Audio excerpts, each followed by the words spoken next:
ولکنی اراکم قوما تجهلون، لیکن زه انم تاسو لرا داسې قوم چې تاسو تجهلون عاقبت امرکم، تاسو نه پوهیږئ په انجام د خپل خبرې باندې.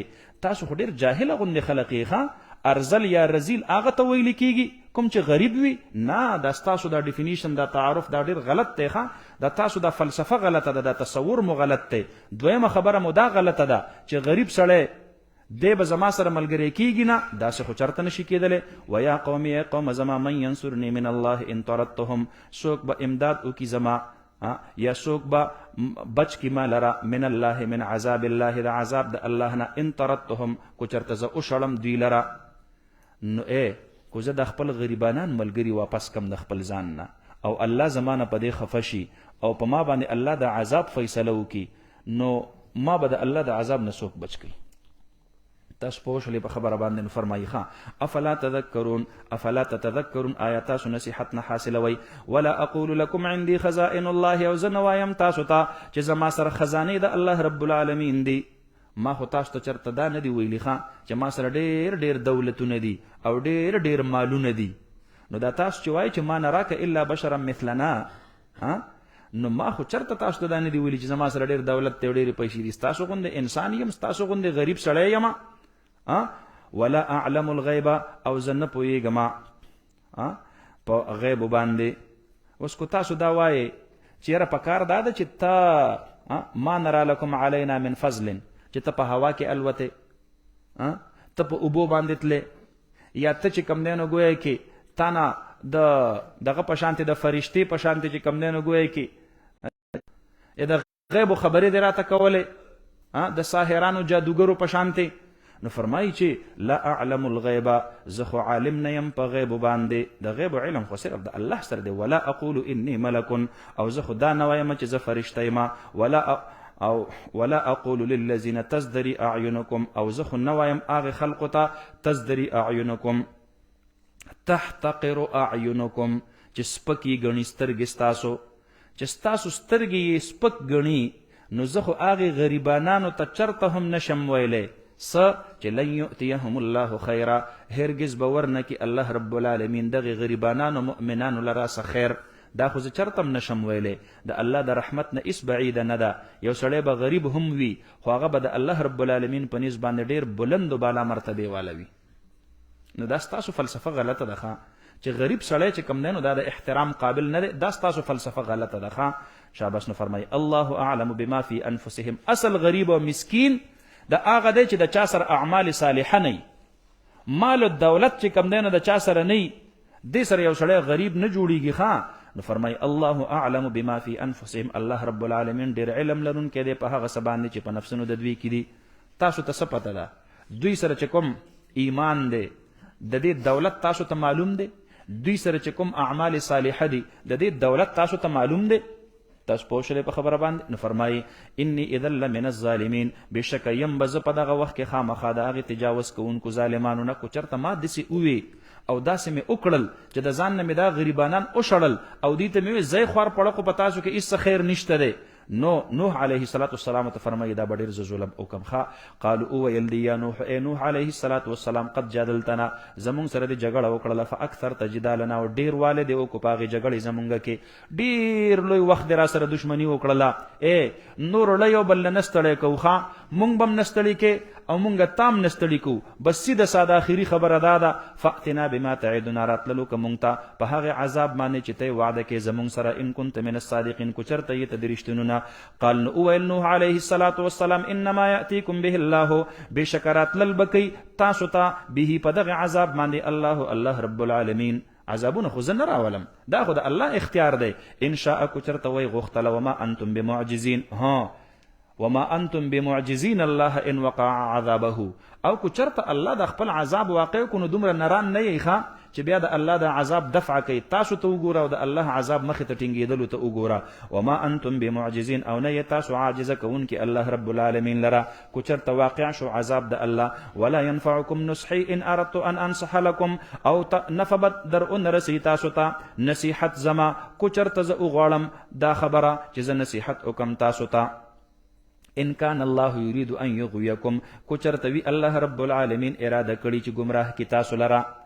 نو دا شرط مؤخر شو او جزا پس شولا مقدم شولا.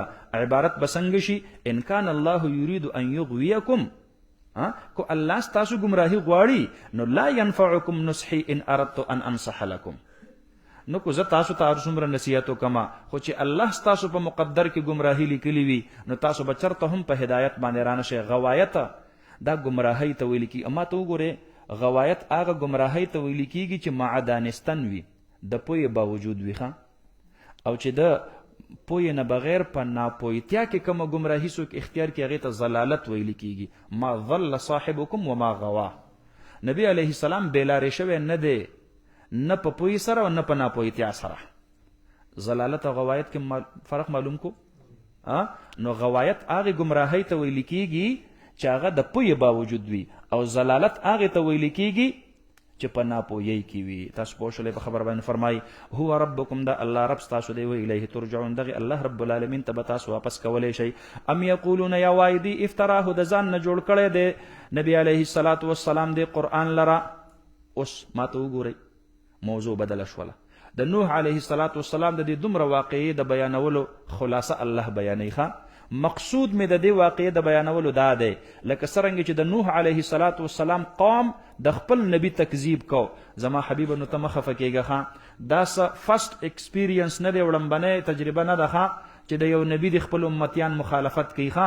نوح علیه الصلاۃ والسلام خلاف خپل امتیان راوتیو او دا د خبرې ورته کړې وي، نو دا نبی علیه الصلاۃ والسلام ته تسلی ده فيه په دې کې چې کم دی نو په دې ځای کې تسلی د نبی کریم صلی الله علیه وسلم مبارک تن فرمای ام یقولون آیا وای د اهل مکه افتراه اختلقه محمد صلی الله علیه وسلم، ځان نه جوړ کړی دی قران کریم لرا جناب نبی کریم صلی الله علیه وسلم. قل او ای حبیبا ان افتریته، کما د ځان نه جوړ کړی وی دی قران لرا فعلی اجرامی، نو پس په ما باندې دی هغه جرم زما، یعنی وبال د جرم زما، نو داغي سزا خو به ما ته ملاویږي، تاسو ته څه تکلیف ته. وانا بریء مما تجرمون، او زه بیزار یم د هغه سنه چې تاسو یې کوئ. معنا دا چې په اعتبار د آخرت سره زستاسو د اعمالو داغي ذمہوار نه مخه، داغي نه زه بیزار یم، تاسو به د خپل عملونو جواب ورکوي. او ما ته وګورئ کو په اعتبار د دنیا سره شي نو دا مکی دور دی ښا، دا څه دی مکی دور دی ښا، پوه شولې په خبره باندې کنه. نو روستو چې کم دی نو ګویا کی چې الله رب العالمین آیتونه نازل کړل، نو د جهاد او بیا د دې د منع کولو پوه شولې په خبره د جرایمونه، نو بیا نبی علیه الصلاۃ والسلام مبارک فرمایل چې من رأى منکم منکرا فلیغیره بیده، فلیغیره بیده. دا حکم چاته دی؟ دا سلاطینو ته دی، بادشاهانو ته دی، قضاتو ته دی، صاحب الامر ته دی، چې د چا سره سټیټ اتارټي وي، ریاستی اختیار د چا سره وي، نو د یو شهري مسلمان د جرم نه په مټو په زور باندې منع کولی شي. تاسو په خبره باندې ورسېدلی که نه؟ ما تاسو سره نه دی ګورئ ښه، اسنه چې باروزي او چرته څوک چې کم دینو په دغه کې څه ګناه کوي یا څه غلطي کوي تاسو پسې لوړ راواخلئ، پوه شولې په خبره باندې که نه؟ نو دا مونږ او تاسو ته نه دی، دا ولایت عامه والا ته دی ښه. ولایت عامه سټیټ اتارټي ته ویل کېږي ښه، چې د چا سره چې کم دینو ریاست ته طرف نه دا قوت او اختیار وي چې د څوک د غلطۍ نه په لاسو باندې په زور باندې منع کولی شي. فإن لم يستطع فبلسانه، دا حکم مونږ او تاسو ته دی ښه، چې په منبر باندې خبره کوئ، په محراب کې خبره کوئ، په چوک چوراهه کې خبره کوئ، کوئی اسمبلی پارلیمنت ته لاړې الته خبره کوئ، بادشاه مخې ته خبره کوئ، حاکم مخې ته خبره کوئ، رعایا مخې ته خبره کوئ، ستاسو کار علماء هغه دا دی. او فإن لم يستطع، او که دا دواړه نشي کولی نو فبقلبه، نو بس دا بیا دریمه درجه ده. نو وذلک اضعف الایمان، نبی علیه السلام فرمایي دا ډیر زیات کمزوري ایمان والا درجه ده. تاسو پوه شئ داسې ملکونه شته دي چې الته نه اسلامی قانون او قوت او طاقت شته چې نهي عن المنکر پې وشي، او نه پکې الته تبلیغ کېدلی شي، پوه شولې په خبره باندې. نو هغه خلق په اضعف الایمان کې غریبانان پاتې کېږي. الله رب العالمین دې ته موږ او تاسو وساتي. نو فرمایي ما تجرمون، دا آیات دا بیا حکمن څه شو؟ دا منسوخ شو ښه، پوه شولې په خبره باندې تاسو که نه؟ تلاوتن باقي دی او حکمن څه دی؟ منسوخ دی. تاسو او که په اعتبار چې کم دی نو د آخرت د ثواب او د عقاب سره واخلو، نو بیا حکمن او تلاوتن دواړه په خپل حال باندې باقي دي. نه، تاسو له د خپل عمل سزا الله په آخرت کې درکې او مال به د خپل عمل سزا دا براته چې کم نه گویا کې ملاويږي. نو فرمایي فعلی اجرامی فی ظنکم، دا خو جرم نه دی. تاسو وایي چې جرم دی کنه، چې دا قران کریم د ځان نه جوړ کړی دی، نو دا تاسو د دغه وهم او ګمان مطابق نور نبی علیه الصلاۃ والسلام د اجرام نه او نبی علیه الصلاۃ والسلام د ګناه نه او د معصیت نه څه دی؟ معصوم دی. تاسو خبر باندې ورسېدلې کنه، او تاسو وایي نو بس دا تاسو د ځوان او د ګمان مطابق چې ما کړی غلطی ده نو زه به جواب ده یم. تاسو دا غي فکر کوئ. و اوحي الى نوح انه لن يؤمن من قومك الا من قد امن فلا تبتئس بما كانوا يفعلون. نوح علیہ الصلوۃ والسلام ته اللہ رب العالمین تقریبا 1000 سال پورې عمر نصیب کړو. فلبث فيهم 1000 سنه الا 50 عاما. تاسو په شله په خبره باندې ډیر لوی عمر ورته الله نصیب کړو. او همیشه د پاره به تبلیغ کو، د الله رب العالمین د دین دعوت به ورکو، او دوی به چې کم دینو گویا کې نسلن بعد نسلن دته ایذا او تکلیف دا به ورته رسو. کله به په پتراو کو، کله به ورته خبرې جملې دا به ورته چې کم دینو سناولې. نوح علیه الصلاۃ والسلام به خفه شو، زخمی بشو، او خداغي باوجود به فرمایل اللهم اهد قومي فانهم لا يعلمون. الله زما د قوم ته هدایت وکړه، خدای دې نه پويږي. دې کې داعی او مبلغ ته، خطیب او عالم ته یو لوی تسلی ده. ته دومره زر نه امید شولې، په یو څو کلونو کې نه امید شولې. نوح علیه الصلاۃ والسلام ته ګوري نه، هغه قوم به پس ګلونه نشیندل چې ته چې په ما پس نن سبا پروپاګاندا کوي او زما خل نو علم واخه حوصله مبایلا پوښلې په خبره باندې. دا واقعات او قصص چې الله ذکر کوي نو دا نبی علیه الصلاۃ والسلام ته او دغه امت ته تسلی ده پدې کې. تاسو پوښلې په خبره باندې. نو نوح علیه الصلاۃ والسلام د خپل قوم ته چې کم دینو اووي چې تاسو چې کم دینو نور خو ایلن و نهارا فلم يزدهم دعائي الا فرارا اني كلما دعوتهم لتغفر لهم جعلوا اصابعهم في اذانهم واستغشوا ثيابهم. ځان په صادرونو کې رانه راپټ کو واصروا واستكبروا استكبارا ثم اني دعوتهم جهارا. نو دا خو به مې داس نو بیا به مې په تیز आवाज باندې دي ته چیرې په دې صادرونو کې دنه ورته زما دا आवाज ور ورسیږي کو دې غوګونو کې ګوتم کې خودلې دي خو چې دومره په تیز आवाज ورته وایم چې داغه باوجود ورته زما دا اعلان او دا आवाज ور ورسیږي. ثم اني دعوتهم ثم اني واسررت لهم اسرارا. په پټو په ښکار خدای هر نوع فقلت استغفروا ربكم انه كان غفارا يرسل السماء عليكم مدرارا ويمددكم بأموال وبنين ويجعل لكم جنات ويجعل لكم أنهارا ما لكم لا ترجون لله وقارا وقد خلقكم أطوارا. نوح عليه الصلاة والسلام چې دا ټول خبرې وکړلې نو بل آخر دل برداشت شو. نو فرمایل ولا تزد الظالمين الا تبارا. خدایا بس نو اوس دا ظالمان نور ایمان نه راوړي. لا تزرع على الارض من الكافرين ديارا انك انتظرهم یضل. دا سرکش دي، دا به نور خلق بیا گمراه کوي. ولا یلدو الا فاجرا کفارا. زر کاله مې ورته انتظار وکړو چرته د سړي زوی ته نه پیدا نشو، خو چې ته نه پیدا کیږي نو لا یلدو الا فاجرا کفارا. یو فاجر کفار ته نه پیدا کیږي، سم چې کم دینو اولاد تر نه هم نه پیدا کیږي چې ته نه تمه اوساتو د ایمان. تاسو پوښلې په خبره باندې. نوح علیه الصلاۃ والسلام بالاخر دل برداشت شوخه. نو بدعای شروع کړه د خپل قوم ته. نو دای ورته وی الله رب العالمین نوح علیه الصلاۃ والسلام ته اطلاع ورکړه چې ډیر ستړی شولې. لن یؤمن من قومک الا من قد آمن. بس چې دا چا در سره ایمان راوړی دی دی ایمان راوړلو، نور د چا د ایمان تمه او توقع مکوا. فلا تبتئس بما كانوا يفعلون. بس خیر دی اوس تخفه کېږه. ما د هر نبی سره د خپل امت ډیر فکر وي. دیو جن نبی علیه الصلاۃ والسلام بارک راضی چې عزیز علیه ما عنتم حریص علیکم. نو ته د خپل امت په مزید گمراهی باندې خفغان مکوخه او بس دې ستاده بددعا می قبول کړله. اوس دی هلاکوما او تارا تویلی چې لا تزرع علی الارض من الكافرین دیارا یو کور، یو آبادی، یو اوسیدونکې په مخ د ځمکه باندې الله د کافرانو نه مه پرېږدوه، بس دا درله اوس ټول هلاکوم. خو تدبیر به یې نو تدبیر یې دا دی چې کشتۍ جوړه که، زه په دوی باندې چې کم دی نو عذاب راولم د اوبو، چې لاندې پې ځمکه دا خپلې چینې را برسېرې کړي او پاس نه پې اسمان په ورېدو باندې چې کم دی نو ګویا کې شروع وکړي، نو کشتۍ جوړه که. نو نوح علیه السلام چې کم دی نو د کشتۍ د هغې چل یې زده نه نو جبریل امین علیه السلام ورته راغی او چل ورته ښودل شروع کړل.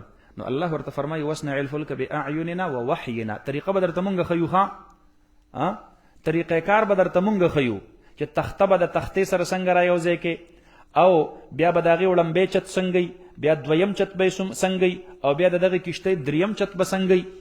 دا خو ډېره لویه کشتۍ وه که نه، دا تقریبا 300 ګزه اوږده وه، څومره 300 ګزه او 50 ګزه پلنه وه، ده 50 ګزه دا پلنه وه او تقریبا 10 ګزه دا دنګه وه. دا خو ډېره لویه کشتۍ وه، ځکه نوح علیه السلام به پکې اوس د هر یو نوع د مخلوق نه یو مخلوق د ځان سره ځای کوي. دا مخلوق خو هسې نه ځای کېږي که نه، دې دپاره خو ډېره لویه کشتۍ په کار وه. نو الله فرمایي چې بس دا زمونږ په نګرانۍ کې به دا ټول کار کوي. او البته ما چونکې د توبې دروازه بنده کړې ده چې کم خلق مسلمانان نه دي نو ما ته به د هغې سفارش نه کوي، ولا تخاطبني فی الذین ظلموا انهم مغرقون، اټل فیصله ده، بس ما سره به د دې په باره کې سفارشونه مفارشونه نور نه کوي، بس خبره خلاصه شوله. نو نوح علیه السلام هغه چې کم دی نو ګویا کې هغه کشتۍ سازي د هغې دا عمل دی شروع کو. نو الله رب العالمین په دې آیتونو کې هغه واقعه ذکر کوي. نو فرمایي واوحي الی نوح، او وحی وکړلی شو له نوح علیه السلام ته انه لن یؤمن من قومک، هرگز به ایمان رانه وړي د قوم ستانه ای نوح علیه السلام، الا من مگر هغه خلقو قد آمنه چې په تحقیق سره هغې ایمان راوړی دی. بس چا چې ایمان راوړی دی هغې راوړی دی، نور د توبې دروازه بنده ده، او نور څوک چې کم دی نو ګویا کې هغه ایمان نه راوړي نو فلا تبتئس، نو مه غمژن کېږه، فلا تحزن، نو غمژن کېږه ما بما کانو یفعلون، په هغه څه باندې چې ودي کول یې. واصنع الفلک باعیننا، او جوړه که کشتۍ په سترګو زمونږ کې، یعنې په نګرانۍ زمونږ کې، ووحینا، او په وحی زمونږ باندې مونږ به تا ته طریقې کار ښایو. جبریل امین علیه السلام معلم دی، او نوح علیه السلام متعلم دی. او ما ته وګورئ تعلیم ورله د دنیاوي فنونو ورکوي، د دنیاوي فن چې کم دی نو ګویا کې فن کاریګري ورته ښایي، کشتي سازي ورته ښایي جبریل امین علیه السلام. نو فرمایي ولا تخاطبني فی الذین ظلموا، او بیا ته خبرې مه کوه زما سره په باره د هغې خلقو کې چې ظلم یې کړی دی، یعنې کفر و کفر یې کړی دی. انهم مغرقون، بس دوی باندې فیصله شوې ده، دوی ډوب شوي دي. نو په اعتبار د ما یقولو الیه سره به دوی څه کېږي، دوی به ډوبېږي که نه. نو من قتل قتیلا فله سلبه، نو لا سړی خو لا مړ نه دی، خو په اعتبار د ما یقولو الیه سره به دی څه کېږي، مړ کېږي. تاسو پوه شوئ که انی اعصر خمرا، انی اعصر، نو انګورو ته خمر ووي، ځکه په اعتبار د ما یقولو الیه سره به دا څه کېږي، دا به خمر جوړېږي که نه. نو انهم مغرقون، الله فرمایي چې بس دا داسې شوه لکه چې دوی ډوب شوي وي، بس د دې اټل فیصله ده. ویصنع الفلک، او و نوح علیه السلام چې جوړول یې کشتۍ لره، اوس د کشتۍ سازۍ عمل شروع شو. وکلما مر علیه ملأ من قومه، او هر کله چې به تېر شو په دې نوح علیه السلام باندې هغه سرداران د قوم د دنه، دا غټ غټ جاگیردار، نوابان، خانان، ملکانان، صاحبان، دا چې به کله پې تېرېدل که نه نو سخروا منه، نو ټوقې به یې کولې د نوح علیه السلام پورې. ملا ته وګوره په وچه باندې لګیا دی، دا خو چې کم دی نو دلته اوبه کم دي، دلته دریاب کم دی، د دماغ خراب شوي دي چې دی اوس چې کم دی نو د دې وچې دپاره څه جوړوي، کشتۍ جوړوي. نو قال وویل نوح علیه السلام ان تسخروا منا، کو چېرته تاسو ټوقې کوئ په مونږ پورې، فانا نسخر منکم، نو مونږ به هم بیا ټوقې کوو په تاسو پورې. حین وقع العذاب، چې کله څه وشي عذاب واقع شي، اوس په ما پورې خاندې بیا به در پورې زه خاندم. نو بس خیر ده. کما تسخرون لکه څرنګه چې تاسو ټوکې کوئ اوس فسوف تعلمون زرد چې تاسو به پوه شئ زرد چې تاسو به وپېژنئ من هغه څوک یأتیه عذاب چې راشي هغه ته عذاب یخزیه رسوا کوي هغه لره. بس تاسو به هغه سړی وپېژنئ ښه چې د الله عذاب به پرې راشي دی به رسوا کېږي او موږ به ورپورې خاندو. ویحل علیه عذاب مقیم او نازل بشي په ده باندې هغه عذاب مقیم چې هغه دایمي وي. حلول چاته ویل کېږي؟ حلول دخول ته ویل کېږي. ښه تاسو په مبزی کې حلول سوریانی او حلول توریانی زده کړی دی؟ هدایت الحکمت کې مبزی خو ختم شوی دی که نه؟ هدایت الحکمت هم نشته. اوس حلول سوریانی او توریانی پیژنئ؟ علم فلسفه هم زمونږ د دې نصاب نه چې کوم دی نو ختمه کړله. ښه تاسو پوه شولې په خبره باندې که نه؟ حلول سوریانی دې ته ویل کېږي چې هر یو جز د یو سیس په بل جز کې دا حل شي، دا پکې چې کوم دی نو داخل شي. لکه مثلا په اوبو کې د مالګه ور واچوله، په اوبو کې د چینی ور واچوله، تاسو په خبره باندې پوهېږئ، په اوبو کې د ګوړه ور واچوله، په پیو کې د اوبه ور واچول. نو دا پی اوبه چې دواړه مکس شي د کوم حلول راځي؟ حلول تاسو پوه شولې په خبره باندې. او دا حلول سوریانی دی. او یو د حلول توریانی، حلول توریانی دی ته ویل کېږي لکه په ګیلاس کې د اوبه ور واچولې، پوه شولې، نو اوس د ګیلاس دا هر یو جز خو په دې اوبو کې حل شوی نه دی که نه؟ پوه شولې په خبره باندې. دې ته څه ویل کېږي؟ حلول توریانی ورته ویل کېږي. ښه تاسو پوه شولې. به هر حال فرمایي ښه دا حلول به کوم یو وي؟ دا حلول به حلول سوریانی وي. ښه هر جز د انسان کې به د الله رب العالمین عذاب دا به پکې ورننوځي، دا به حل شي. بلکې قرآن کریم کې الله رب العالمین فرمایي چې دا د انسانانو دا وجودونه دی باندې به چې کم دی نو ګویا کې اور بلیږي. تاسو په خبره باندې ورسېدلی که نه؟ د انسانانو دا وجودونه دی باندې به اور بلیږي. ښه نو ګوره دا خو د الله رب العالمین د طرفه خبره ده. اوچ لرګی الله پکې د سوځېدلو صلاحیت ورچولی دی، شین لرګي کې د سوځېدلو صلاحیت نشته دی. نو یدبر الامر دا د الله فیصله ده. کو الله په شین بوټي باندې اور لګي او سوځول یې غواړي نو الله یې کولی شي. تاسو پوه شولې په خبره باندې که نه؟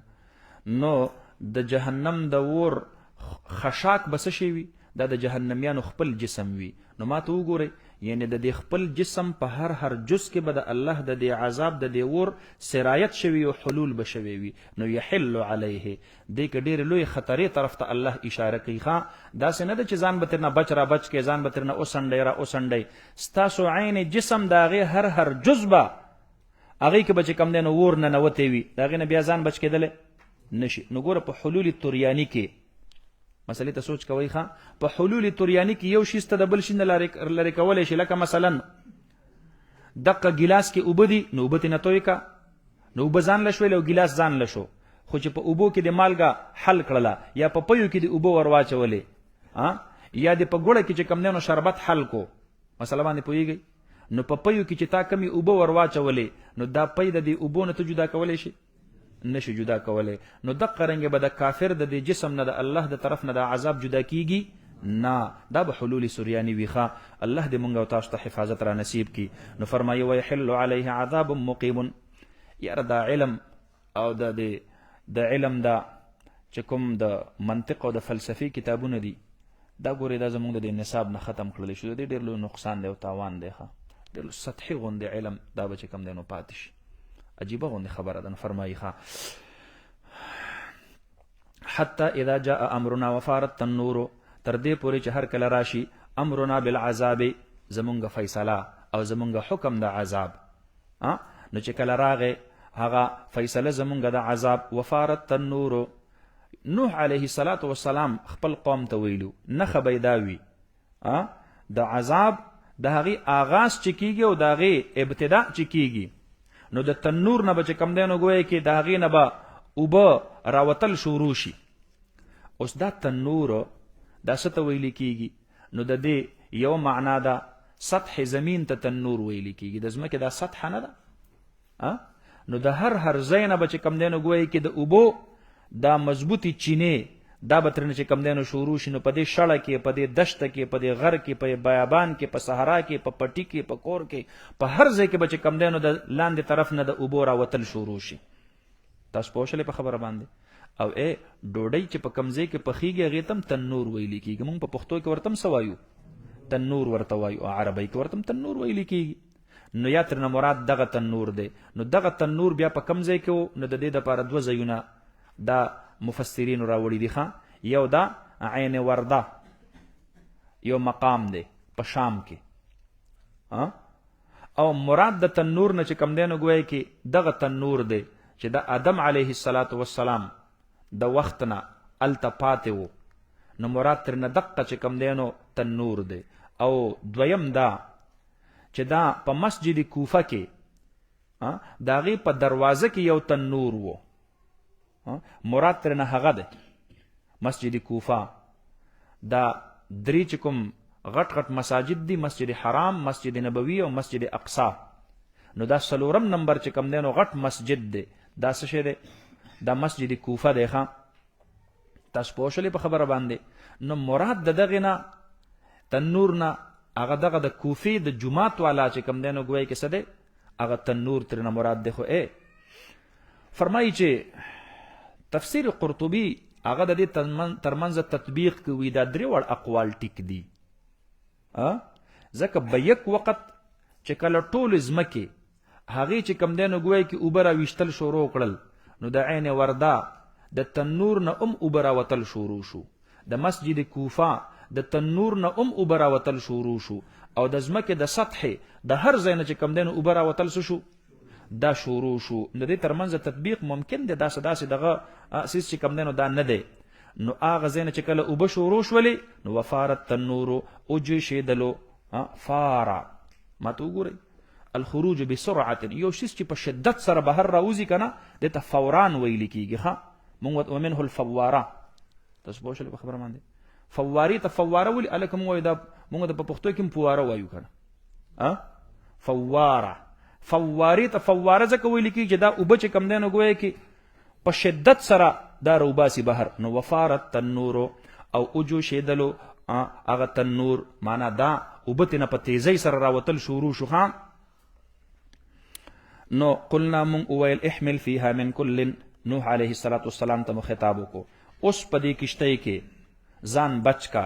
کشتۍ نوح په دې کې چې کم دی نو دا خپل ملګري دا در سره ځان سره ور وخېجوه. بارک فیها، احمل فیها بارکا، په دې کشتۍ کې من کل د هر یوې نوع نه زوجین اثنین، دوه جوړې، یو مذکر او یو مؤنث. نو کومو څیزونو کې چې تذکیر او تانیث نشته هغه ترنه پخپله خارج شو. یوه.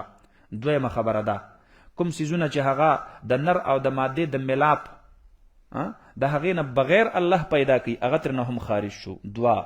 نمبر 3 کوم څیزونه چې هغه جنگلی دي، پالتو نه دي، په کور کې د ساتلو قابل نه دي، هغه ترنه هم خارج شو. خبره تاسو پوهیږئ که نه؟ دا ترنه هم څه شو؟ لکه دا ترنه هم خارج شو. په کور کې ساتونکي څیزونه هغه پکې چې کم دی نو ګویا کې پاتې شو. نو دغه نر او ماده اثنین چې هغه نر او ماده، بس دا دوه څیزونه چې کم دی نو ګویا کې لکه مثلا غوا غوی، میخ او سنډه، بیزه او پیسه، ګډ او ګډه. تاسو پوه شولې په خبره باندې که نه؟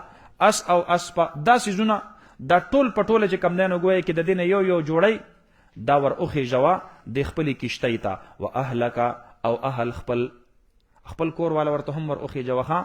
خو ستا په کور والا کې صرف هغه خلق چې هغه ستا منونکي دي، چې کم ستا منونکي نه دي او کافران دي. الا من سبق علیه القول، مگر هغه چې وړاندې شوی دی په هغې باندې وینا د عذاب د الله رب العالمین، په هغې باندې د الله د عذاب فیصله مخکې تیره شوې ده چې انهم مغرقون. نو چا باندې چې مهر والی شوی دی هغه خلق ته نه مستثنا دي، هغه به پکې نه داخل. ومن آمن واهلک ومن آمن. نو دا ګوره احمل فیها من کل زوجین اثنین واهلک ومن آمن. نو یو پکې دغه څیزونه دا چې کم دی نو حیوانات وغیره دا پکې ور وخېژوه، خپل کور والا ور وخېژوه، او ورسره ستا سره چې کم ملګري دي مؤمنان دي هغه څیزونه هغه در سره چې کم دینو گویا کې هغه ور اخرج وما امن معه الا قليل، او ایمان نو راوړی د نوح علیه السلام سره مگر ډیرو کمو، چې هغه 6 کسان وو یا 8 کسان وو. تاسو پوه شولې په خبره باندې د یو روایت مطابق، بس صرف او صرف دقه کسان د ځان سره خپل دا ور اخرجوا. وقال اویل نوح علیه السلام ارکبوا فیها، سوار شي پدې کشته کې بسم الله مجریها و مرساها، پنوم د الله رب العالمین باندې تلل د دې کشته دی او درېدل د دې کشته دی. بس اوس نور چې کم دی نو ګویا کې د الله رب العالمین خوښه ده، زمونږ دا ظاهري اسباب دا مونږ مکمل کړل. اوس د کوم ځای پورې دا کشته الله بوزي، دا فیصله د الله ده، کله ادري دا فیصله هم د الله ده. نو ما ته وګورئ، الله رب العالمین نوح علیه السلام ته بغیر د کشتۍ نه هم په دریاب کې نجات ورکولی شو، خو چون کې دنیا دارالاسباب دی، دنیا څه دی؟ دارالاسباب دی. نو نوح علیه السلام ته وی چې اسباب ته مکمل کا او نتیجه په ما باندې ور پرېږده وخه، داسې وایي چې بسم الله مجریها و مرساها. نو ما ته وګورئ، توکل علی الله چاته ویل کیږي؟ الاعتماد بالله بعد تکمیل الاسباب، بعد توفیر الاسباب. دا اولی کوي د ځان سره. بعض خلق وی نه بس مونږ بس توکل په الله باندې کو، الکه دې ته توکل نشي ویلای کېدی ظالما. توکل دې ته ویل کېږي چې اسباب دنیویه برابر کا او نتیجه په چا پرېږدوا؟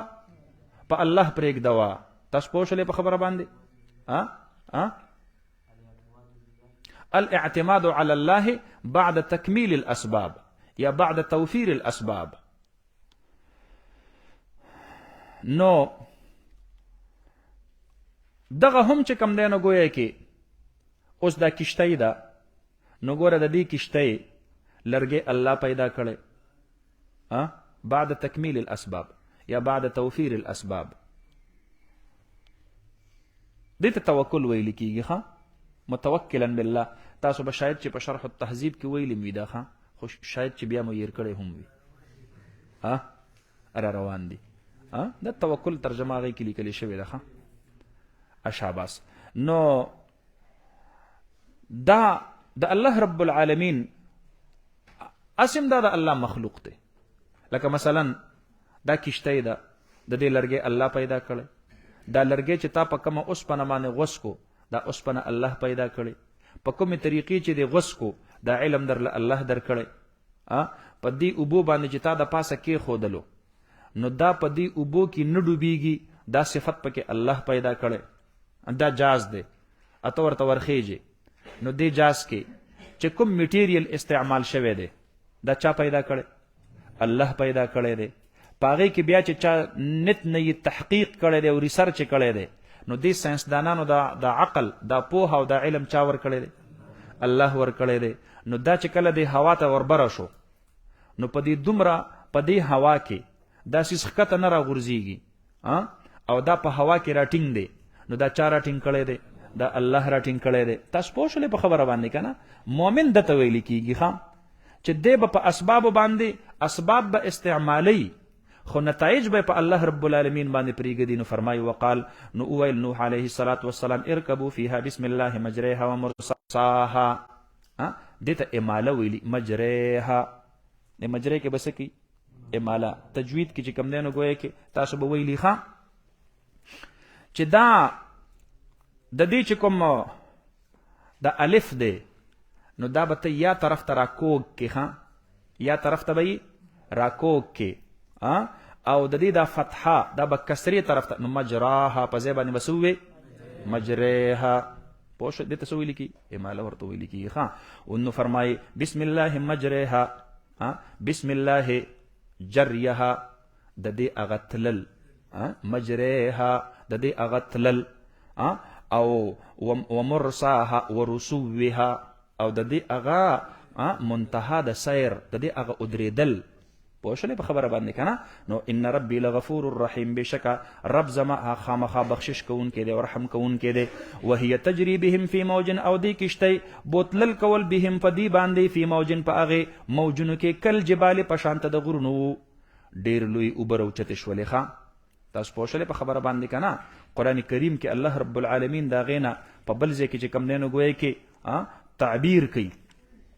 وفجرنا الارض عيونا فالتقى الماء على امر قد قدر. تاسو پوښلې په خبره باندې. او ففتحنا ابواب السماء بماء منهمر. پوښلې په خبره باندې کنه. الله وی دا د وریزو دا دروازې می ورته کولاو کینو دا وبې داسې را وشتلې چې سمې. نو مفسرین لیکلي دي چې دا اوبه دا دومره راجمع شولې چې د یو غر چې کومه سوکه به وه اخیرنۍ چوټۍ به وه په هغې باندې به هم 15 ګزو پورې دنګې چې کوم دی نو ګویا کې اوبه وي. دا ادنا دا کم مقدارو تر 40 ګزو پورې دا به پکې د غرونو دا سوکي دا به پکې سوي دا به پکې پټې وي. نو فرمایي الله رب العالمین وهي تجري بهم في موج او دی کشته بوستل کول په دې مؤمنانو باندې په دې نوح علیه السلام او من معه باندې فی موج په هغه موج کې موجو په پښتو کې موږ سوایو موج ورته چپا ورته وایو خو موجونه د دریاب موجونه دي. اردو کې ورته سوي لیکيږي موج اراده جن کے پختہ ہو نظر جن کی خدا پر ہو تلا تم خیز موجوں سے وہ گھبرایا نہیں کرتے. نو په اردو کې ورته سوي لیکي موج ورته ویل کیږي. کشتی نہ رہی ساحل نہ رہا ساحل کی تمنا بھی نہ رہی اے پوچھنے والے ظاہر ہے انجام ہمارا کیا ہوگا اے موج حوادث ان کو بھی 2-4 تھپیڑے ہلکے سے جو لوگ ابھی تک ساحل پر طوفان کا نظارہ کرتے ہیں. نو اے موج حوادث نو موج په اردو کې ورته سوي لیکي موج ورته ویل کی ها. نو فرمایي وهي تجري بهم في موج كالجبال پشانت دا یو چپنه ده دا پشانت د غرونو براتل نو سبحان الله. او ما تو ګوري چې کله په دې دریاب کې طغیانی را پیدا شي کنه نو د دې دا یو چپا دا بالکل بعینه پشانت د چاوي دا د غروي شاباس خان. نو فرمایي شاباس ونادى نوح ابنه او आवाज وکړو نوح علیه السلام ابنه زوی خپلتا کنعان.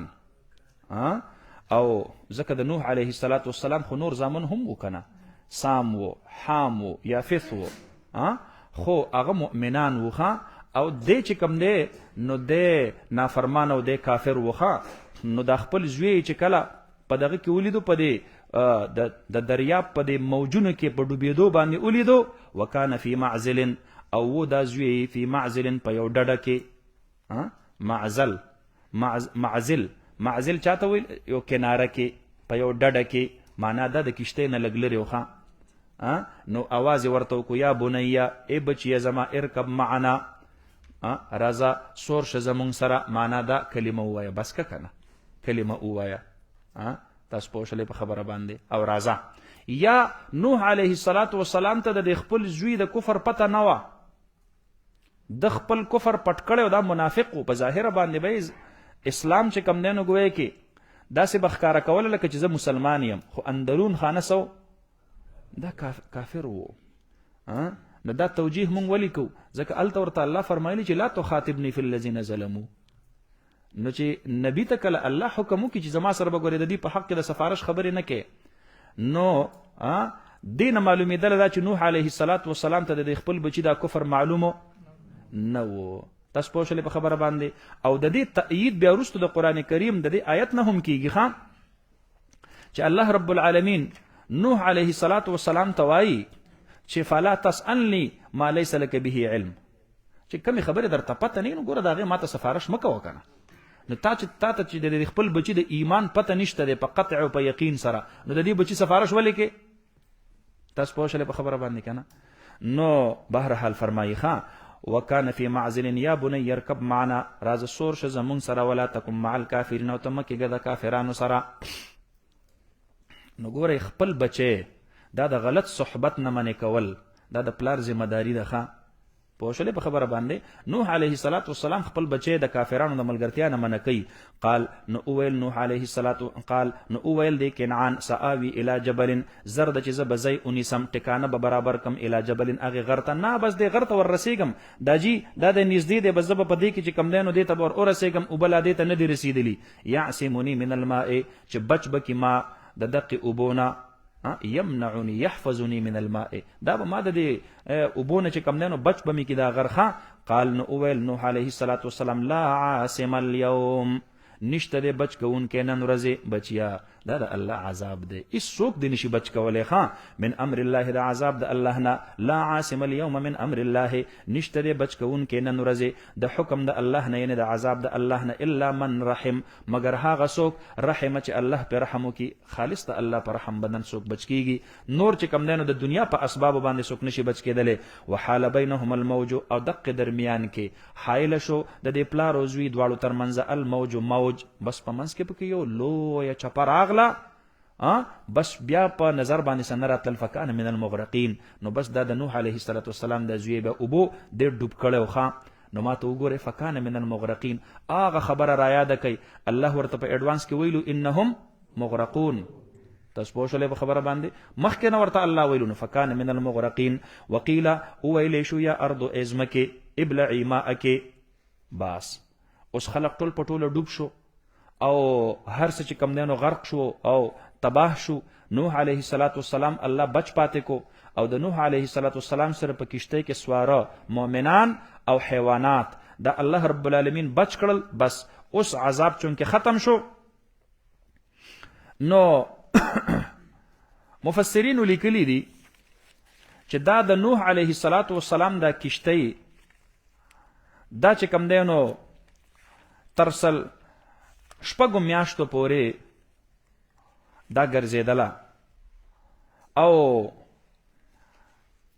دا چې کم دینو ګویا کې شپږ میاشتې په دې منځ کې تېرې شولې په دې اوبو کې دا مخلوق چې ډوب شو نو شپږ میاشتې په د پاسه تېرې شولې په لسم رجب باندې نوح علیه السلام دغه کشتۍ ته ختلی او په لسم محرم باندې الله رب العالمین هغه ورته حکم وکړو چې بس اوس د دې کشتۍ نه چې کم دی نو ګویا کې راکوز شه او فرمایي چې دې کشتۍ کله دا شپږ میاشتې په اوبو په سر باندې تېرې کړلې نو الله رب العالمین ټوله دنیا دا هلاکه کړله خو صرف بیت الله شریف الله محفوظ پاتې کړو دا د اوبو سر ته الله راخېجولی او دې کشتۍ غیر اختیاري طور اوه چکرې دا چې کم دی نو د بیت الله شریف نه غیر چاپېره هم وهلې وي تاسو پوه شولې په خبره باندې مفسرینو لیکلي دي نو اوس به یو نوې دنیا الله رب العالمین آبادوي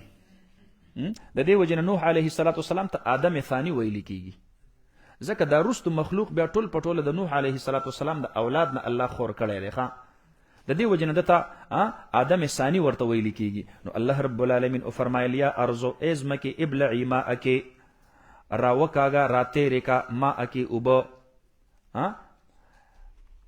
په معنا د چا سره راځي لکه بلع ابتلع په معنا د تیرولو سره راځي موږ او تاسو نوړی تیرو کنه تاسو پوه شولې بلیع الارض یو صحابي دی حضرت خبیب ابن عدی رضی الله عنه دا بلیع الارض تیر شوی دی ځمکې ځان ته راکاږلی او ځان سره محفوظ کړو ما ته وګورئ بعث النبي صلی الله علیه وسلم جیشا فی 10 الى بني لحيانا تاسو به صحیح مسلم شریف کې حدیث ویلی صحیح بخاری شریف کې لسو کسانو یو جماعت نبی علیه السلام مبارک بنو لحیان ته ور اولېږل وغي ورته مونږ ته راولېږه مونږ ایمان راوړو نبی علیه السلام مبارک په اعتماد وکړو پاغي کې وامر عليهم ثابت ابن او پاغي باندې عاصم ابن ثابت وامر عليهم عاصم ابن ثابت الانصاري رضی الله تعالی عنه هغه په امیر جوړ کو او په دغه جماعت کې حضرت خبیب رضی الله عنه دا حدیث ډیر اوږد دی خو دوی چې کم دینو بنو لحیان د دوی نه محاصره وکړل او دوی یې گرفتار کړل نو بیا یې چې کم دینو تر خپل بدل اغستو په بدر کې ورله مشران وجلیو نو دا حضرت خبیب رضی الله عنه دته اوی چې تاسو مونږ په سولې باندې خېجو خو د ارض الحرم نه د لګ بهر وباسو نو دې چې کله بهر وباسلو دې چې پوه شو چې زه شهید کېږم نو دې ته اوی چې مال چرته یو چاړه راوړی زه لږ خپل د وجود صفایي وکم نو هغه ورته راوړله نو دې درمیان کې یو ماشومه د دغه کور رااله او د د سره چې کم دی نو دا روستو دا ناسته وه نو دې مورې چې پې کله نظر شو نو چغې کړلې چاړه ور سره په لاس کې ده زما ماشومه لور د ورته وی مه یریږه نحن اصحاب محمد صلی الله علیه وسلم موږ د نبی علیه السلام صحابه یو ملګري یو موږ داسې بې ګناه قتلونه د چا نه کوو نو هغې زنانه وي یاره ستانه خو مې بهترین ښایسته قیدي بل نه دی لیدلی دومره خوش اخلاقه خلق یې تاسو خو په هغې خپل انتقام کې به دی اوس شهید کوي فرمایي دا د صحیح بخاری شریف او د صحیح مسلم شریف روایت دی چې د په لاس کې د انګورو چې کم دی نو یو خوشه وه او حالان کې په دقه ورځو کې نه د انګورو موسم و نو تپوس یې ترنه وکړو دا انګور در سره څه کوي؟ نو هغه ورته وایي دا د الله د طرف نه چې کوم دی نو ما ته راغلی رزق دی. تاسو دا کرامات دي ګورئ ښه صحابي دی که نه خو خارق العادت امر یې کرامت دی. تاسو پوه شولې په خبره باندې خو دا کرامت فی الحیات دی. اوس ګوره نو ده ته یې وویي ته په پانسۍ د خېجو ده ورته یو 2 رکعته مونځ کوم اجازت راته راکړئ. نو دی لاړ شو مونځ یې شروع کړو حضرت خبیب رضی الله عنه نو مونځ یې لږ مختصر کو. نو وروسته ورته وویي دا مونځ مې ځکه مختصر کو هسې نه چې تاسو ووایئ چې د نبي علیه السلام صحابه د شهادت نه یریږي. مونږ ولې د مرګ نه نه یریږو ښه مونږ خو مرګ له غاړې ورکوو. نو امام بخاری رحمت الله علیه فرمای بلکې په دغه روایت کې راغلی دي چې دا د شهادت نه مخکې 2 رکعاته نفل کول دا د حضرت خبیب رضی الله عنه سنت دی د امت لپاره. نو چې دی کله د کجوري د تنې ته ور وخېژه اوس به دی په سولۍ باندې خېژئ. دا اول مسلوب فی الاسلام د ټولو نه وړاندې چې په سولۍ ختلی دی د حضرت خبیب رضی الله عنه دی په اسلام کې. تاسو پوه شولې په خبره باندې. نو دی چې کله سولۍ ته ور وختو د کجوري د تنې ته او د الله سې ورله وتړل او د خپې ورله وتړلې اوس به شهید کوي. نو دی وایي وی لست ابالي حين اقتل مسلما على اي جنب كان لله مسرعي. په دې خفه نه یم چې مسلمان شهید کېږم او خیر دی کو په مرګ نه وروسته کو په هر طرف باندې را پرېوتم. وذلك في ذات الاله وان يشاء يبارك على اوصال شلو ممزعي. او دا وذلك في ذات الاله او دا د الله په لاره کې قرباني ورکوم. او کو الله وغوښتله نو یبارک علی اوصال شلو ممزعی نو بس الله به زما په دې چنګ ونګ او په دې کټ کړو شو جوړونو اندامونو کې برکت ورواچي او دا به جنت ته الله رب العالمین ور اولیږي. نو دی چې کله شهید کو نو په دې قریشو کې دی کې د انتقام ډیره لویه غوسه پرته وه. نو دی 40 ورځې دی په سولۍ باندې خېژولی او 200 تیر انداز د ده نه ګیر چاپیره دا پراته و چې د ده دا لاش کارغان او مرغان یې اخوري او چې څوک یې دفن نه کي چرته. 40 ورځې بعد نبی کریم صلی الله علیه وسلم مبارک صحابو ته فرمایل ان اصحابکم قد قتلوا زمونږ هغه ملګري هغه شهیدان کړی شوي دي او د هغې یو لاش چې کوم دی نو د حضرت خبیب رضی الله عنه دا په اوس هم په تنه پورې چې کوم دی نو تړلی شوی دی. تاسو کې څوک نشته دی چې لاړ شئ او دا لاش راوړئ. نو حضرت زبیر ابن عوام رضی الله عنه بهترین شه سوار او حضرت مقداد رضی الله عنه دا دواړه ورپسې ور اولیږل. نو دوی چې کله لاړل د شپې په تکه توره تیاره کې نو اول یې خو په هغې تیراندازو باندې چې کوم دی نو په هغې باندې شروع وکړل هغې یې کوتره کړل او بیا په 2 کسه باندې 100 کسان 200 کسان تیرانداز دا یې د قریشو چې کوم دی نو دا یې دفع کړل او بیا لاړ او هغه لاشي چې کوم دی نو یې راواغستلو او دا یې د ځان سره په اس باندې کېښود حضرت زبیر رضی الله عنه. نو دا حدیث کې راغلی دي چې 40 ورځې بعد هم د ده د زخمونو نه وینې څڅېدلې. د مشکو غوندې خوشبو ترې نه راتلل. دې ته کرامات بعد الوفات ویلي کېږي. تاسو پوه شولې په خبره باندې. او اوس لا خبره خلاصه نه ده ښه دی چې د ځان سره را روان کړی دی نو د سحر کې قریشو ته پته ولګېدله چې اوهو بېګا خو د نبي علیه السلام ملګري هغه د مدینې نه راغلي دي او زمونږ نه چې کوم دی نو لاش وړو د دې لاش خو مونږ بېعزتي کول غوښتل. نو په دوی پسې شاته را روان شو. نو چې ورپسې کله شاته را روان شو نو حضرت زبیر رضی الله عنه ډېر د ناچارۍ په کیفیت کې اسمان طرف ته وکتل. الله دغه مو وسو بس ته نور خدا سړي را باندې ډېر دی مونږ پې کم یو. نو که دا امانت یې زمونږ نه واغستو د حضرت خبیب رضی الله عنه دا لاش اسې نه چې دته څه نقصان ور ورسوي. نو حدیث مبارک کې راځي دقې درمیان کې الله د ځمکه په منځ 2 کړه او حضرت خبیب رضی الله عنه یې ځان ته راکاږلو. نو دی بلیع الارض جوړ شو. بلیع الارض ځمکې ځان ته راکاږلو. تاسو پوه شولې په خبره باندې. او حضرت زبیر رضی الله عنه قریشو ته وویې زه ګورې زبیر یم ښه هغه فلانکې یم او دا زما سره مقداد دی خوخم خپل ده کو واپس کیږي خوخه خپل ده او کو را سره جګړه کوي تیار یو درته بس اغه د اغه زین واپس شو حضرت خبیب رضی الله عنه په اقزه کې پزمکه کې الله رب العالمین دنه چې کم دنو د ځان سره محفوظ کو او د لاش د به حرمتي د کفارو دا چې کوم منسوبه وا د الله ناکام کړله د کرامات بعد الوفات ویل کیږي تاسو پوښول او بل یو ملګری حضرت عاصم ابن ثابت رضی الله عنه هغه هم شهید کړو نو کفارو داغه د لاش به حرمتي کول غوښتل نو الله رب العالمین په د صحیح بخاری شریف روایت ده الله رب العالمین په د غبین د مچو په شکل کې ګوره وریا زرا وستل او دات نګیر چاپیر شو د خلق په خپل و تختیدل نو دا هم کرامات بعد وفات دي زنه پویګم چې د دې دور د معتزله دي د قران او حدیث ویو مو کنه جدید د کم زینه دا خبري ځان لچ کم دینو دا جوړي برابرۍ خان نو دا خبره می تاسو ته تر دې پورې د سپوري کوله ابلعی ماءک بلیع تیرې دلو ته ویل کیږي ها ابلعی ماءک دا وبدي ور تیرې که ها ویا سماء اقلعی او ای اسمانا بند کا بسته اسمانا ای وریزی یا سماء یا صحابو ای وریزی بس ده دا وبدي نور بند کا عذاب نور ختموما دا زمکه نور وچوما نو ما ته وګورئ زمکه او اسمان یا زمکه او وریز دا خو عقل نه لري شعور نه لري ژوند نه لري نو الله دې ته خطاب سرنګ کو تاسو خبر پوهیږي د خبر باندې تاسو پوهیږي نو تفسیر قرطبی کې علامه قرطبی رحمت الله علیه لیکلی دی چې هر سیس کې الله رب العالمین یو نوع د عقل او د شعور پیدا کړی دا و ان من شیء الا یسبح بحمده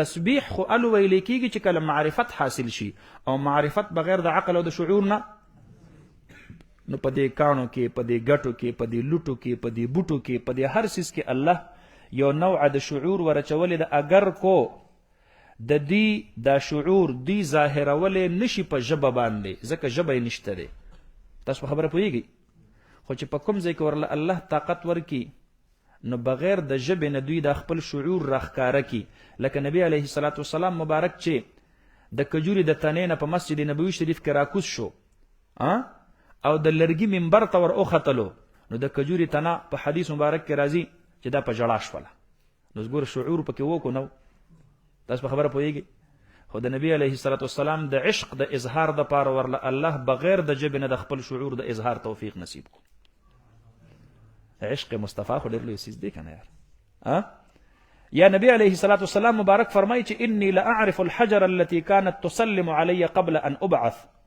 هغه ګټه زه اوسم پیژنم چې کله زه به په خوا تېرېدلم نو ماته به دې ګټې آواز کو السلام علیک یا رسول الله صلی الله علیه وسلم اوس ګوره عشق مصطفی ګټې ته هم چې کم دی نو ګویا کې د خپل اظهار دپاره بغیر د ژبې نه د سلام ورچولو توفیق نو ګوره دا ام من شیء الا یسبح بحمده هر یو سیس کې الله شعور ورچولی دی خو د هغې شعور اظهار نشي کولی د انسان شعور د دې ټولو سیزونو د شعور نه کامل دی تاسو په خبره پوهیږئ شاباس نو فرمایي نو د ځمکه کې شعور شته دی دې وجې نه ورته الله رب العالمین خطاب کوي ابلعی ماءک دا اوبه دې بس دی را نورې تیرې کا دا چینې دې وچې کا اوبه لاندې راکاږه ویا سماء او ای اسمانه ای وریځې اقلعی بند کا اقلعی الماء اقلعی الماء دا اوبه دې خپلې نورې بند کا قلعه مونږ وایو فلان کیسیز قلع قمع شوله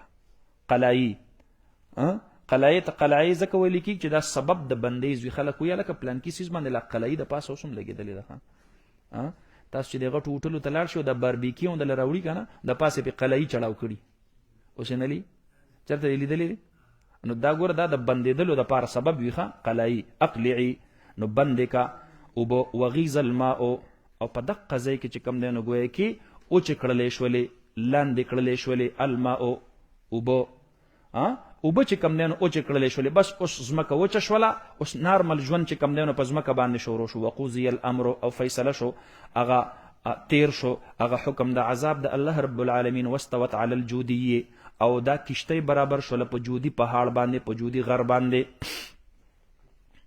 نو دا جودي دا د ارمینیا په سرحد باندې په موصل کې چې کم دی نو ګویا کې دا یو پهاړي سلسله ده ښه. د دې کوه ارطات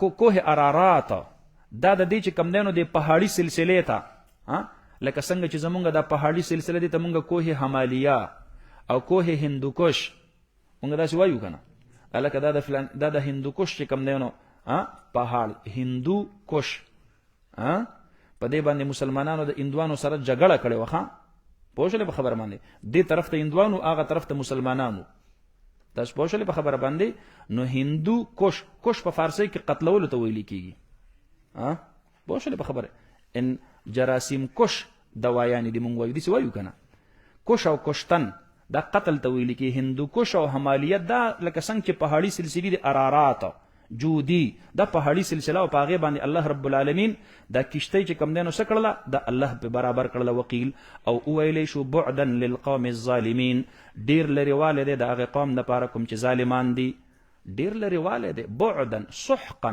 هلاکت یا بعدا من رحمت الله دا الله د رحمت نه ډیر لري والده دا هغه قوم د پاره کوم قوم چې سدي هغه ظالمان دي. ونادى نوح ربه آواز کو نوح علیه الصلاۃ والسلام خپل رب ته فقال نو ویل نوح علیه الصلاۃ والسلام رب یا ربی تاسو پوه شئ په خبره باندې یا ربی اے رب زما ان ابنی من اهلی بشک دا زوی زما د اهل زمانه ده. اوس هغه طرف ته الله رب العالمین بیا دا واقعیا چې کم دی نو ګویا کې هغه ځای بیا شروع کړله چې کله د دې دریاب د چپو راګیر کو نو نوح علیه الصلاۃ والسلام وی دا زما زوی دی و ان وعدک الحق او الله ستا وعده حق ده. نو الله رب العالمین تا خو ماته ویلی دي چې په دې کې چې کم دی نو ګویا کې و اهلک خپل اهل د ځان سره چې کم دی نو ور اوخیږه خدای دا زما اهل دی زما زوی دی وانت احکم الحاکمین او ته ډیر کلک مضبوط فیصله کوونکی نو تا خو ماته ویلي چې احمل فيها من كل زوجين واهلك من كل زوجين اثنين واهلك نو تا خو ماته خپل اهل یاد کړی دی او دا زما اهل دی کنه. نو قال اویل الله رب العالمین یا نوح اے نوح علیه الصلاۃ والسلام انه ليس من اهلك دې ستا د اهل نه دی.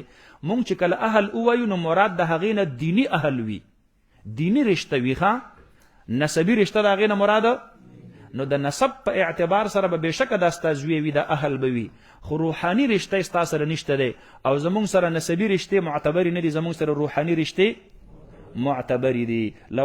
لو ان فاطمه بنت محمد صلی الله علیه وسلم سرقت لقطعت يدها نبی علیه الصلاۃ والسلام مبارک فرمایي کنه چې کوچرتا لو ان فاطمه بنت محمد صلی الله علیه وسلم کوچرتا زما خپل سکلور حضرت فاطمه دا ګناه وکي استثناء غي ته نشته دی اسلام کې د نسبی رشتو اس چې کم دینو دغه نشته دی روحاني رشته معتبر دي تاسو په شله په خبره باندې نو د دې وجنه چې کم دینو الله ورته فرمای انه ليس من اهلك دا ست روحاني چې کم دینو اهل نه دی نسبی اهل دی خو روحاني اهل دی ندي انه عمل غير صالح وجور لو اسال الله ولست اهل ندي انه عمل زكا دا كنعان انه عمل انه ذو عمل دا كنعان دا اغي خاون دا اغي عمل خاون دي غير صالح چاغه صالح ندي دي بد عمل دي دا عمل چې کم دینو دا ټیک نه دی د دې وجنه راستا اهل نه دی. دویمه ترجمه انه دا ته چې کوم سوال کې زمانہ نوح علیه الصلاۃ والسلام دا ټیک نه کېخه دا ستا دا سوال دا ستا دا سفارش ګوره دا ټیک نه دی ته ما پوه کړی نه چې فلا تخاطبني فی الذین ظلموا نو انه عمل دا سوال ستا بنجات ابنک انه دا سوال ستا په بچ کېدلو د زوی ستا باندې عمل غیر صالح دا ټیک کار نه دی تمام نه کړی چې فلا تخاطبني فی الذین دا دواړه ترجمه بیا دې ساتئ نو فلا تسألنی نو سوال مکه و زمانہ ما د هغې څه لیس لک به علم چې تا ته په هغې باندې علم نشته دی مستور الحال مشتبه الحال سیز چې څو ستا په قطع او په یقین کې نوي راغلي نو دا د شان نبوت نه خلاف خبره ده چې ته ماته د هغې په حق کې چې کوم دی نو سفارش کې نو ماته وګورئ دې کې مونږ او تاسو دپاره پکې هم دا درس دی چې څوک درله راشي او تا ته ووایي چېرې جي د فلانکۍ مقدمه مې د ماته دعا وکړه نو په پټو سترګو ورته دعا مه کوه داسې دعا ورته کوه الله حق له بری ورکړي دا ولې ځکه کیدای شي دا سړی ظالم وي او دې په خپل ظلم باندې ستانه دعا اخیستل غواړي. نو تا ته خو پته نشته د حقیقت حال، نو فلا تسألني ما ليس لك به علم. نو ما ته وګوره چې کله مستور الحال سړي په باره کې ته د الله نه سوال نشي کولای، دا مناسبه نه ده، نو چې بیا ظاهر الحال سړی وي په ښکاره باندې یو سړی چې کوم دی نو سوي هغه په ناحقه وي، هغه د ظالمانو په صف کې ولاړ وي، هغه د بيدینو خلقو په صف کې ولاړی او پیر صاحب لاړ شي یاره جی ماته دعا وکي چې دا د اسلام خلاف چې کوم زه ولاړ یم د دې مغربي نظام د پاره د خدای پاکه دا سړی خو خامخا کامیاب کا. تاسو پوه شئ په خبره باندې کنه. نو حقیقت حال معلوموي هغه نو رستو چې کوم دینو بیا چا د پاره دعا کوي فلا تسألني ما ليس لك به علم اني اعذك ان تكون من الجاهلين. ز نصيحتكم تاتا ان تكون من الجاهلين، الله تكون من الجاهلين. نصيحت ته دې د پاره کومه چې ته چرته د ناپوهه خلقو نه نشي، نو دا سکار بیا مکه وخه. الله رب العالمین ورته فرمایي قال رب اني اعوذ بك. نوح علیه السلام پوښو اوهو دا مې ټیک کار اونکو. نو فرمایي رب اے رب زما اني اعوذ بك ز پناه غواړم پتا سره ان اسالک ما ليس لي به علم چې سوال کوم ستانه د هغه سوچ په نشته دی په هغه باندې ما ته علم چې هغه زما د بچی کفر دی، ما ته دا غي چې کم دینو ګوي کې علم نو بس الله نور بچ کم دینو داسې بیا نکو مخه. و الا تغفر لي وترحمني. او دا معمولی چې دا کوم زلت دی دا خلاف اولا کار چې ما کم وکو نو الله د دې بخشش راته کوا. ما ته وګوره دې ته ګوره د معصیت نسبت څوک نشي کولای ځکه انبیای کرام دا معصوم عن الخطا دي. تاسو په خبره باندې پوهیږئ کنه. خود انبیای کرامو معمولی غوندي چې کم دینو ګویا کې خلاف اولا کار کول دا هم د هغې په حق کې چې کم دینو لویه خبره ده. ځکه حسنات الابرار سیئات المقربین، د حسنات الابرار سیئات المقربین معنا باندې پوهیږئ چې نیک سړی 15 وخت مونځ کوي نو د مقربینو په نسبت باندې دا ګناه ده چې د صرف په مونځ باندې اکتفا کوي، تهجد ورسره ولې نه کوي. تاسو په دې مقوله باندې ورسېدلې د تهجد ورسره ولې نه کوي او د دې سر اوابین ولې نه کوي او د دې سر اشراق ولې نه کوي. د به صرف په 15 منځونو باندې په فرض باندې اکتفا کوي، د ور سره نوافل او سنن ور سره ولې نه کوي. نو حسنات الابرار سیئات المقربین. تاسو پوه شئ په خبره باندې کنه. نو شاباس فرمایي و الا تغفر لي وترحمني. کو چرته تبخشش اونکه ماته او رحم اونکه په ما باندې اكم من الخاسرین. نو زب شم د تاوانیانو نه. قیل او ویل شو یا نوح اے نوح علیه الصلاة والسلام اهبط بسلام منا. را کوش د کشتینا اهبط من السفینه. بس د کشتینا را کوش شخه بس نور چې کبنانو زما عذاب ختم شو. بسلام منا په حفاظت سره زمونږ د جانبنا. تاسو ته حفاظت درکو یا بسلام منا. سلام نه مراد هغه تحیه ولا سلام دی. نوی زندگی دی شوروش ولا دنیا ته السلام علیکم سره چې کم دینو ګوای کرا داخل شي. ځکه د جنتیانو خو بنه خداوی چې ادخلوها بسلام امنین وبرکات علیک او راکوشا په سلام سره زمونږ د طرفنا وبرکات علیک او په برکات سره پتا باندې برکتونه بدرته اوس در رسیږي. د سخت هغه وخت تیر شو. نوح علیه الصلاة والسلام وعلى امم ممن معك او برکتونه او سلام دواړه به وي په هغه امتونو باندې چې څوک ستا سره دي. نو هغه خو امتونه نه دي، هغه خو یا شپږ کسان دي یا اتیا کسان دي. خو ماته وګورئ په اعتبار د ما یقول الیه سره به د هر یو فرد د روغ امت او جماعت او قوم به جوړیږي. نو د چانه به د حام نه به یو چې کم دینو ګویا کې قوم آبادیږي، د سام نه به بل قوم آبادیږي، د یافث نه به بل قوم آبادیږي.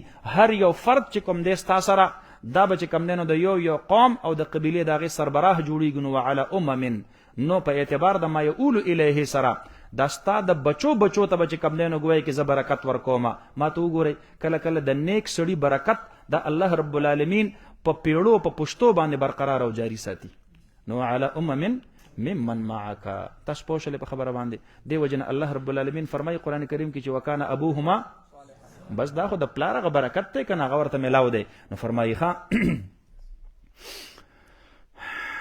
و امم سنمتعهم او نور امتنا او نور جماعتنا سنمتعهم زرد چې مونږ به هغې ته فایده ورکو. نو د دنیا څه فایده به ورته ورکو، مال و متاع به ورته میلاو شي، خو ثم یمسهم منا عذاب علیم، خو چونکې هغوی به بیا کفر کوي نو د دې وجنه بیا به مسه کې دوی لره د جانب زمونږ نه هغه عذاب دردناک. تلک من انباء الغیب، دا کومه قصه چې ذکر شوله او دا احوال چې کوم مخکې د نوح علیه السلام ذکر شو، نو ای نبی علیه السلام کو وحی نه وی نو تا ته د غیبو چې کوم دی نو دا زاړه زاړه احوال او قصص او واقعات دا بل چا په کومه طریقه باندې بیانولی شو؟ دا خو د دې خبرې ثبوت دی چې دا قرآن دا من جانب الله وحی ده. تاسو پوه شولئ؟ د دې واقعاتو د بیانولو دویمه فایده الله رب العالمین بیانوي اثبات د وحی، چې دا خو ګوره په دې سره خو دا ثابته شوله چې دا قرآن دا من جانب الله وحی ده. تلک من انباء الغیب، تلک دغه قصه یا تلک دغه احوال د نوح علیه السلام، من انباء الغیب دا د اخبار د غیب نه دي، نوحیها الیک مونږ وحی کو تا ته ای حبیبا د دې ما كنت تعلمها نوی تو چې تا پیژندلو دی لره انت ته ولا قومک او نه قوم ستا. دا انت ضمیر فصل دا د صحت د عطف د پاره راغلی د تاسو مخکې ویلی دي ښه. نو د دې وجنه چې کم دی نو ګویا کې حالان کې تعلمها کې خو ضمیر د مخاطب راغلی دی کنه، خو دا انت پکې بیا ذکر راغلی دی چې وروستو پې دا عطف صحیح شي، دې وجنه ضمیر دا چې کم دی نو ګویا کې د فصل راوړی انت ولا قومک نوی ته چې تا پیژندلو دغې قصې لره نه تا او نه ستا د قوم من قبل هذا مخکې د دې قرآن نه. بس دا خو د قرآن برکت دی ښه. نو فصبر نو صبر کوه، لکه څرنګه چې نوح علیه السلام هغه د هغې خپل قوم چې کوم دی نو په هغې خبرو په هغې اعتراضاتو پروپیګنډو باندې صبر کړی، تم په دې صبر کوه. ان العاقبت بشک عاقبت او انجام کار دا للمتقین انجام د خیر، ان العاقبت ان حسن العاقبت هغه بهترین انجام دا به د چاوي للمتقین دا به د متقیانو د پاره وي. و الی عاد اخاهم هودا او بشک موږ را لېږلو عادیانو ته اخاهم ورور د دې هود علیه السلام. وی نه وایو ستړي شولئ؟ صدق الله مولانا العظيم وصدق رسوله النبي الكريم ونحن على ذلك لمن الشاهدين والشاكرين والحمد لله رب العالمين. دعاء سيد الانبياء والمرسلين وعلى اله وصحبه اجمعين. کریم الله خدای د طلباء او د طالبات الله رب العالمین صحیح د قرآن فهم او علم ورته نصیب ک. سره زمونږ نه الله چې کمی کوتاهی زمونږ نه د قرآن په تفسیر او ترجمه کې کیږي، الله دا کوتاهی مونږ ته معاف ک. الله د دنیا او د آخرت خیرونه عزتونه مونږ ته را نصیب ک. ربنا آتنا في الدنيا حسنة وفي الآخرة حسنة وقنا عذاب النار برحمتك.